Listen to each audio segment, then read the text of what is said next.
Todo promote nga ang New Zealand sa magiging laban nila kontra Gilas Pilipinas mga tol. Mukhang mataas sa kumpiyansa nila na matalo ang Gilas Pilipinas, lalo na natalo tayo kontra Chinese Taipei.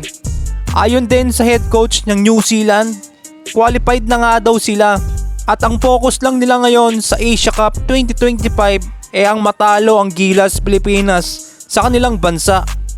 Matatandaan, natalo nga natin sila sa ating bansa, napahirapan din natin sila, maraming concern din ang New Zealand sa naging laban na yon. So dito natin makikita kung kaya ba natin talunin sila sa mismong bansa nila. Doon nga yan sa New Zealand. So apakabigat nga din ng binitawan ng head coach ng New Zealand. Tapos bukod dito, nasa kanila din ang home court advantage ng laban. Sa pagkakataon nito mga tol, masasabi natin diyado tayo sa laban. Lalo na't wala din si Guy Soto, isa sa nagpanalo kontra sa New Zealand nung nakaraang taon lamang. Malaking concern din dito mga tol, ang center ng New Zealand na si Jordan Ngatay.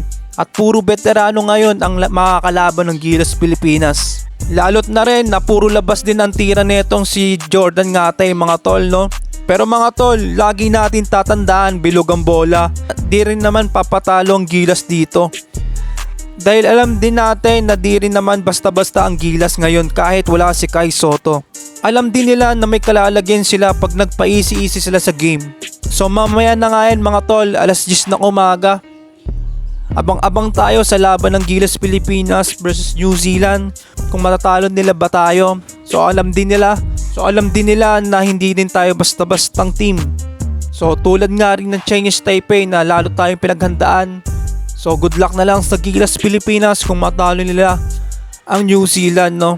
So kung manalo ang Gilas Pilipinas laban sa New Zealand, may malaking kahihiyan yun para sa New Zealand. Lalo na sa mismong bansa nila ginanap ang game.